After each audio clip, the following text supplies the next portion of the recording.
J-E-L-L-O. The Jell-O program starring Jack Benny with Mary Livingston, Phil Harris, Dennis Day, and yours truly, Don Wilson. The orchestra opens the program with It's a Whole New Thing.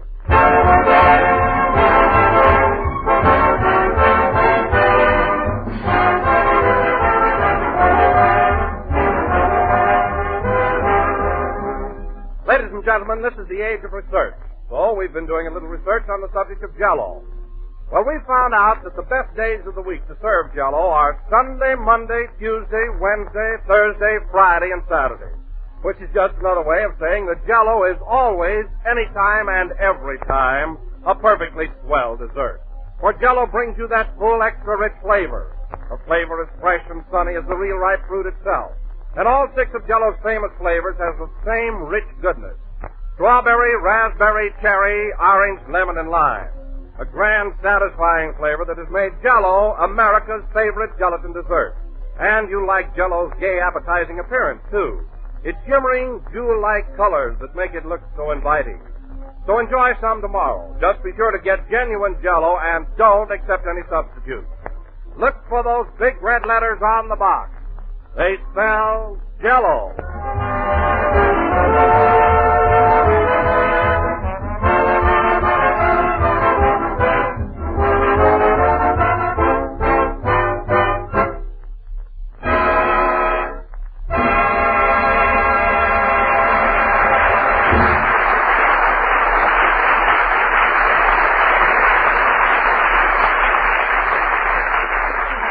It's a whole new thing played by Phil Harris and his orchestra. And now, ladies and gentlemen, once again we bring you our master of ceremonies.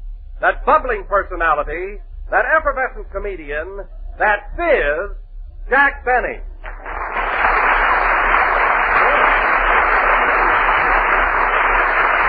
Well, thank you. Hello again. This is Jack Benny, the carbonated kid, talking. And, Don, I like that introduction. It fits me to a T. I am bubbling and effervescent. The fizz you can have back. Well, Jack, let me explain. When I called you a fizz, it was really a compliment. I meant you were physical.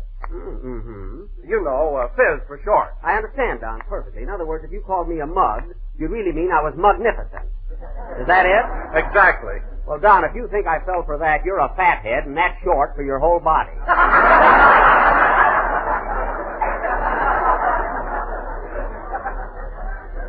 Anyway, Don, let's not get into a routine because I know how you appreciate a good story. And I heard a gag a few minutes ago that will positively put every one of your chins in motion. Oh, it's a honey. It's a good one, huh? Well, Virgil, the sound man, told it to me, and you know what a clown he is. Get this, Don. Don, I haven't even told you the story yet. What are you laughing at? Is it the one about the nearsighted old maid that buried the midget? No, heavens, no, Don. Heavens, not that one. This is a brand new story. Get this. There was a fellow walking down the street, and he was leading a pink alligator on a leash, when all of a sudden it started to act up and snap at him. Uh-huh. So the guy got annoyed, turned around to this pink alligator and said, "You better behave yourself, or I'll take a bromo seltzer, and that'll be the end of you." Isn't that terrific, Don? Oh, it sure is. That Virgil has a great sense of humor. Yes, Gee, that was a funny story, Mr. Benny. Oh, Dennis, I didn't see it. Did you like it? Yeah. But there's one thing that puzzles me. What? If the man was walking down the street, where did he get the bromo seltzer? Well, I don't know. He probably had a box of it in his pocket. Oh. Then I guess he had a glass of water in his other pocket. Yes, Dennis, and a banjo on his knee.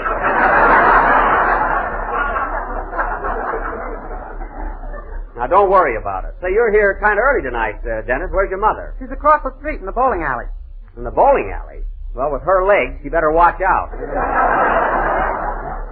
Anyway, Dennis, I'm glad you're here on time tonight. Now, try and make a habit of it. You know, Jack, I can't get over that story you told me. It's silly, but I get a great kick out of it. Isn't it ridiculous? Oh, hello, Mary. Hello, Jack. What's so funny? Mary, I must tell you. Did you hear the story about the fellow that was walking down the street leading a pink alligator on a leash? Is that the one where the man said, "I'll take a bromo seltzer and that'll be the end of you"? Yes. No, tell it to me. Well, this guy was... Wait, you just told me the answer. I thought you said you never heard it. Oh, stop, Jack. That's one of the oldest jokes in the world. Mary, jokes happen to be my business. And if that was the oldest joke in the world, I'd be the first one to know it. Should I let him have it, folks? Never mind.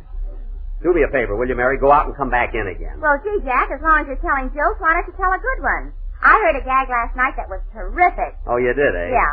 A man walked into the house and said to his wife, "It's raining cats and dogs outside." Uh-huh. And she said, "How do you know?" Mm-hmm. And he said, I just stepped in a poodle.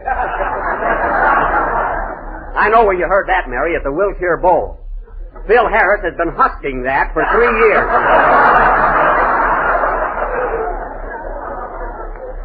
That's his theme joke.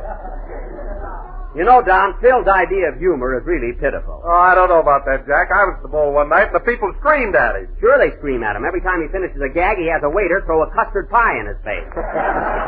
That's why. I didn't see anybody do that. Oh, well, you must have been their bucket of water night. That's his idea of changing material. Well, I'll say one thing about Phil. He sure attracts the young collegiate crowd. All the college boys go there. They have to go there, Mary. That's part of their initiation.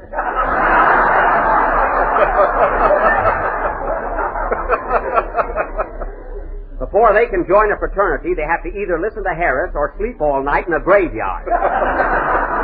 In a graveyard? Yes, and you'll be surprised at the number of kids around here that aren't afraid of ghosts. Yes, sir. You know, Jack, Phil sure believes in that college spirit. Look at that sign on the bass drum. Oh, yeah. Phil Harris and his collegians. Look, he spells collegians with one L. Well, he spelled Phil with two, so it's all even. You know, Mary, sometimes I think that Phil... Jiggers, here he comes now. Don't jiggers me. Now, hello, Phil. Hiya, Jackson. What's going on? Well, to tell the truth, Phil, for the last 5 minutes, we've been talking about you. Well, a little build-up ain't never hurt nobody. No, Phil, and never done you no good, either. Your grammar is worse than Abe Lyman's, and he never got beyond block.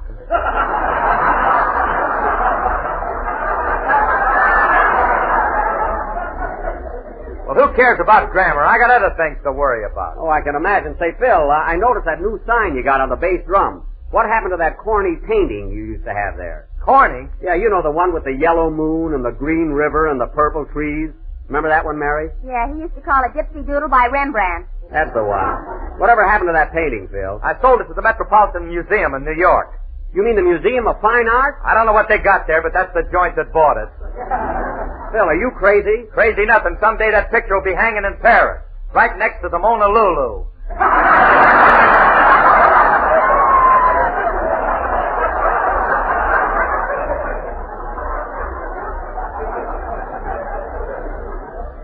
Well, I'm not going to even bother to correct that.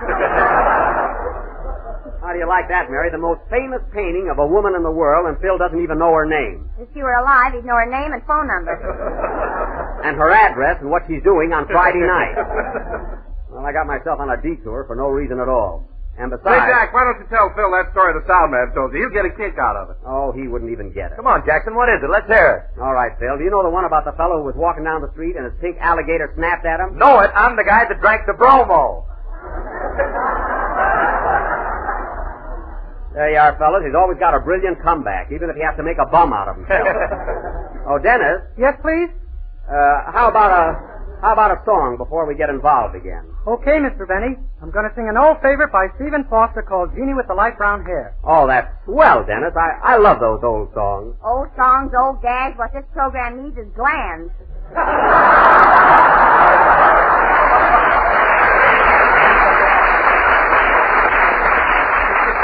Mary, you just attend to your own little knitting. I'll handle the show. Sing, Dennis. The guy that drank the bromo.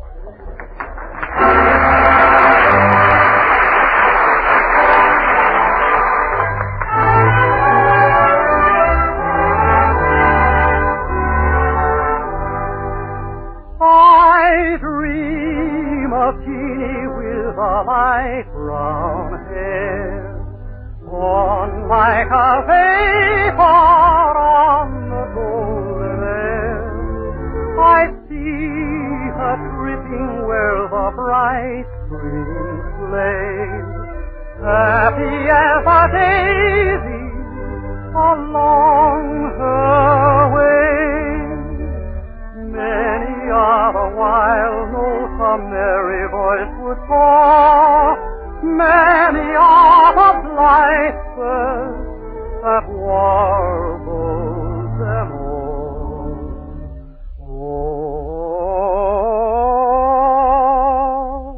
Oh, the light brown hair, floating like a vapor on the soft summer air.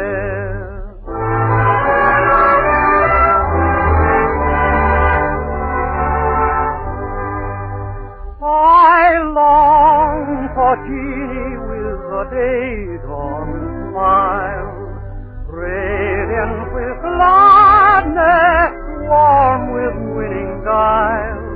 I hear her melodies attuned to love, warm as the sunlight from heaven above. Many are the fond notes a merry voice would call, echoed by the birds in the grove, o'er and o'er. I sigh for Jeannie with a light brown hair, floating like a vapor on the soft summer air. On the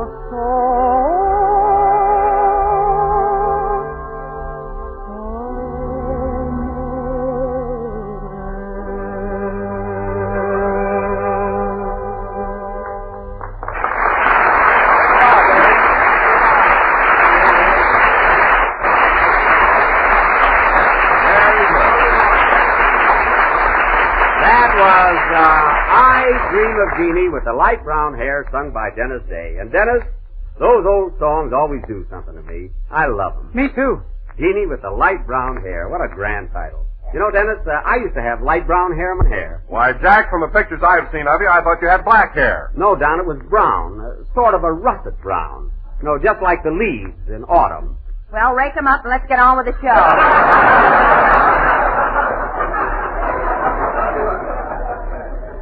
I wish you'd stop with those interruptions. Anyway, Dennis, I noticed another thing. Your singing seems to improve every week. You're gaining poise and confidence. Well, thanks, Mr. Benny. Just think, this is your 7th week on my program. 7 weeks. Gee. Yes, sir. Am I going to get paid pretty soon? Pretty soon, Dennis.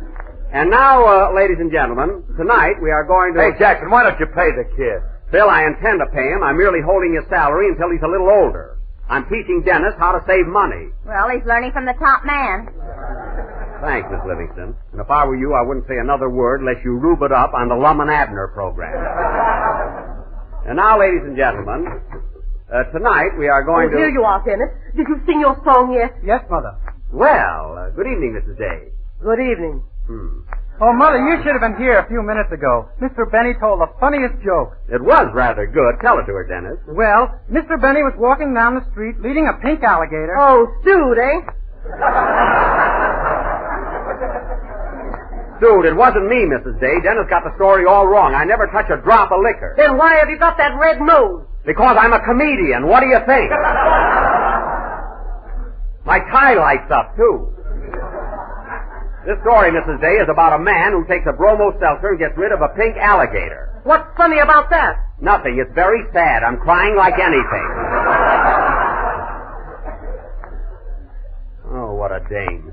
What's that? I said, oh, what a game. I saw UCLA play Santa Clara yesterday. It was thrilling.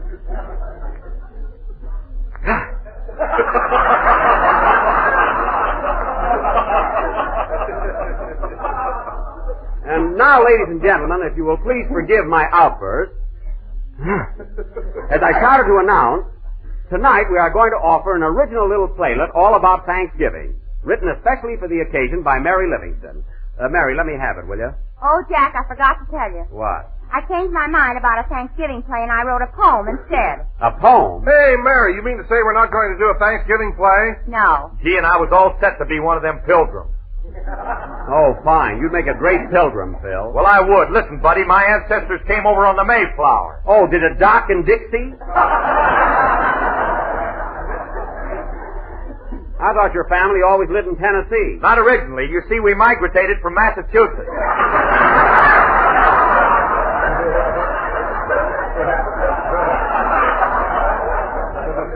Migrated? You don't by any chance mean you migrated? All right, we moved. Forget it. Migrated. You hear that, Mary? Yeah, he put in an extra syllable in it. You're not palooling. Ladies and gentlemen, before we get out of the mood, let me say a few words about Jalelo. Jalelo? It is economical, easy to make, and comes in 6 delicious flavors. So look for the big red letters on the barack. Thanks, Don. You surveyed the day.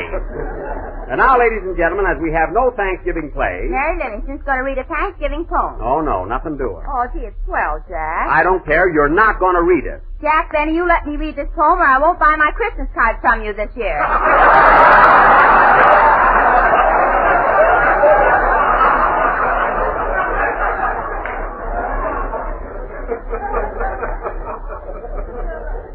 All right, a lot I make on the ones you get. You don't even have your name printed on them.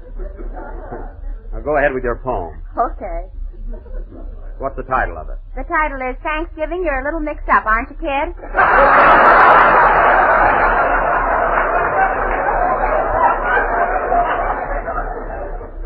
Well, that fits. Go ahead. Oh, Thanksgiving. Oh, Thanksgiving. You are with us twice this year. With your pumpkin pie and dressing, and your turkey, front and rear. That's the part I always get.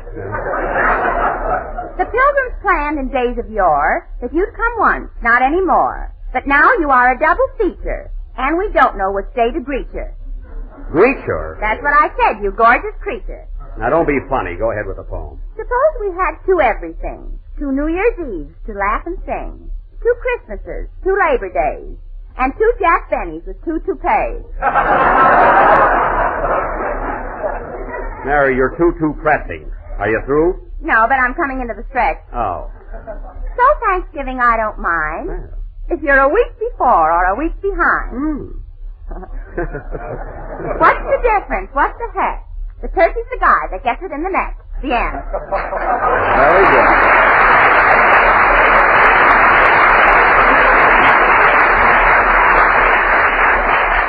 Mary, that was silly, but you came through with flying colors. And now, Phil, how about a number to kind of break things up here? Okay, Jackson, what do you want us to play? Anything special? Well? You name it and we'll play it. All right, how about that number you rehearsed all morning? You know, the only one you can possibly play. Oh, okay. Hit it, boys. He asked for request yet. Hold it a minute, Phil. Come in. Mr. Benny? Yes? Are you a little mixed up on account of the 2 Thanksgivings this year? Yes, I am. Why? I was in a fog when we only had one. Goodbye. He's not kidding, folks. He's got his shoes on backwards. Play, Phil.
Cherry Berry Bean, a swing version of an old favorite played by Phil Harris and his orchestra.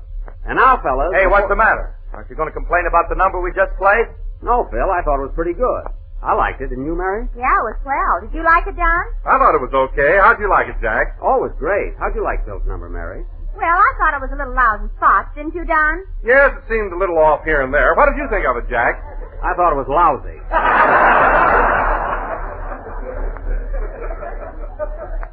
And now, fellas... Hey, what is this, a rib? Yes, Phil, we were just kidding. I thought your number sounded exceptionally good. Didn't you, Mary? Feel me out. I'm tired.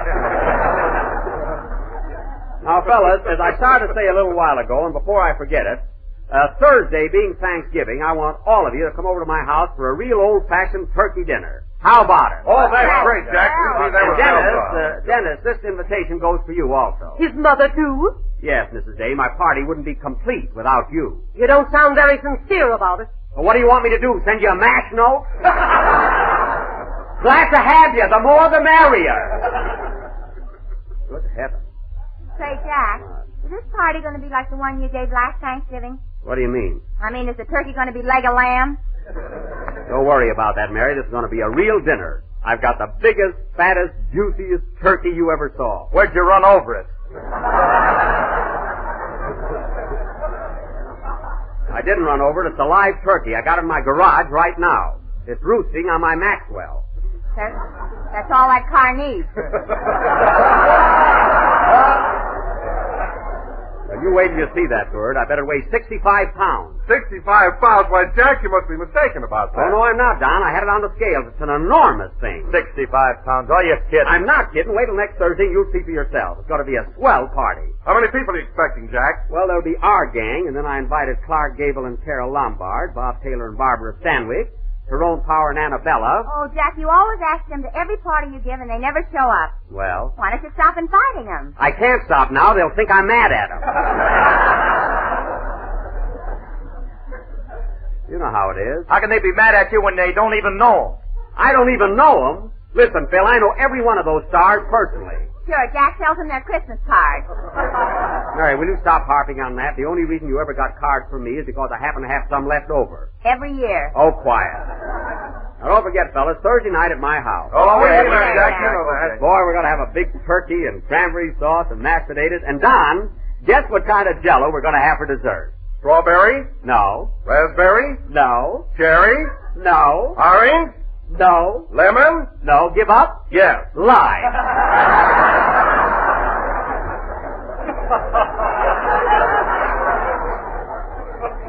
You see, Don, you almost had it. There's a kindergarten commercial if I ever heard one. Never mind, that's what we're going to have. Now, look, kids, if I don't see you again before Thanksgiving, be sure and be at my house by 7 o'clock sharp. And don't eat a big lunch so you really enjoy the turkey. I'll take it. Hello? Hello, Mr. Benny, this is Rochester. All right, what do you want? Well, boss, I just heard you talking about a big Thanksgiving party Thursday night. That's my night off. I'm sorry, Rochester, but you'll have to work. You can take a day off some other time. I can get my twin brother to take my place. I don't want your twin brother. Well, he looks just like me. I don't care if he did. I want you to be at my house on Thursday night. How about me in spirit and my brother in person? Rochester, don't try any tricks. I can tell the difference between you and your twin brother. That's more than the gal can.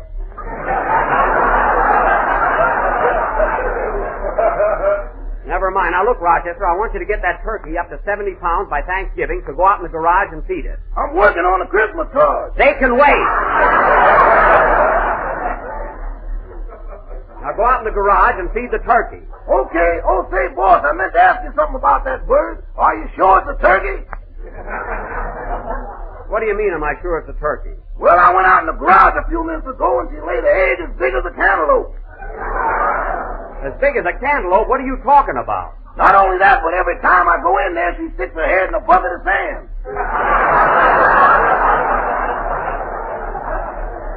What? Boss, you bought an ostrich. I bought an ostrich? That's right. She just ate the headlights off your car. The headlights? How do you know? She had 2 Adam's apples and they were going down fast.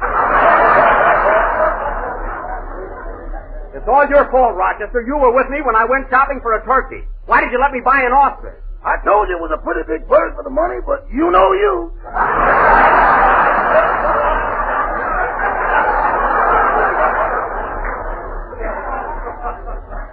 Well, I guess there's nothing we can do about it now. Isn't that awful? I got a polar bear in the guest room and an ostrich in the garage. And mice in the pantry. Let's move out. Now, don't get panicky, Rochester. I'll be home in a few minutes. Meanwhile, call up the market and order a turkey. Okay. Goodbye. Goodbye. Oh, say, boss. What? Have you changed your mind about using my twin brother Thursday night? No, I haven't. Well, I'll figure out something. Goodbye. Wait a minute. Rochester! Rochester!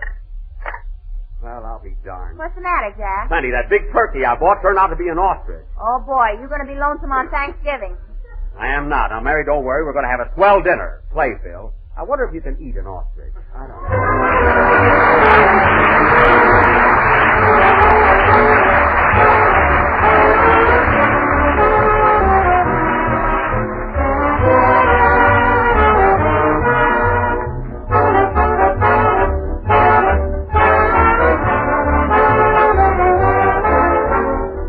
This year, some folks are celebrating Thanksgiving on the 23rd of the month, others on the 30th. Well, either way, I'd like to offer a suggestion in regard to your holiday menu. For dinner, of course, there'll be plum pudding or pumpkin pie, but later on in the evening, when supper time comes, bring the day's feasting to a fitting close with a truly out-of-the-ordinary dessert, a shimmering dish of golden lemon jello. Now, there's really a luscious-looking dessert, ladies and gentlemen, a grand treat full of the ripe, tingling flavor of juicy lemons fresh from the tree and glowing with the warm color of sunshine. And you can serve it in shapely molds, garnished with fruit, nuts, and maraschino cherries. Or it can be sliced into dainty cubes, tumbled into parfait glasses, and topped with snowy whipped cream. Either way, it adds up to a mighty slick dessert that will catch every eye and capture every taste. And that goes for all the rest of Jell-O's 6 delicious flavors. Strawberry, raspberry, cherry, orange, lemon, and lime. Jell-O, remember, is a light dessert. Just the thing to appeal after a heavy midday meal. And it's quick and easy to make and Mother will appreciate it after cooking a big Thanksgiving dinner. So order genuine Jell-O from your grocer tomorrow.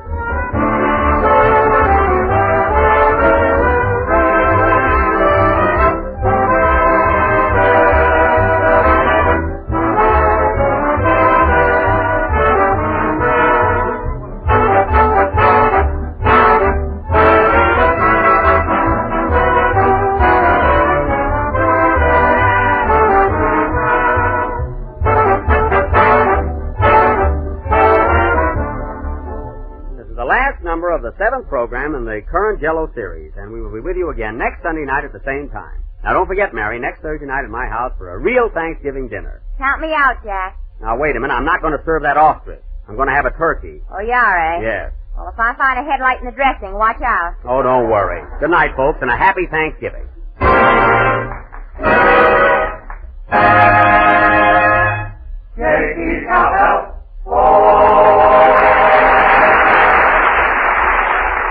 Here's news. Every Tuesday night, the Aldrich family is on the air, starring Ezra Stone as Henry Aldrich, that lovable hard luck kid. Consult your local newspaper or radio guide for time and stations, and be sure to tune in on the Aldrich family next Tuesday night.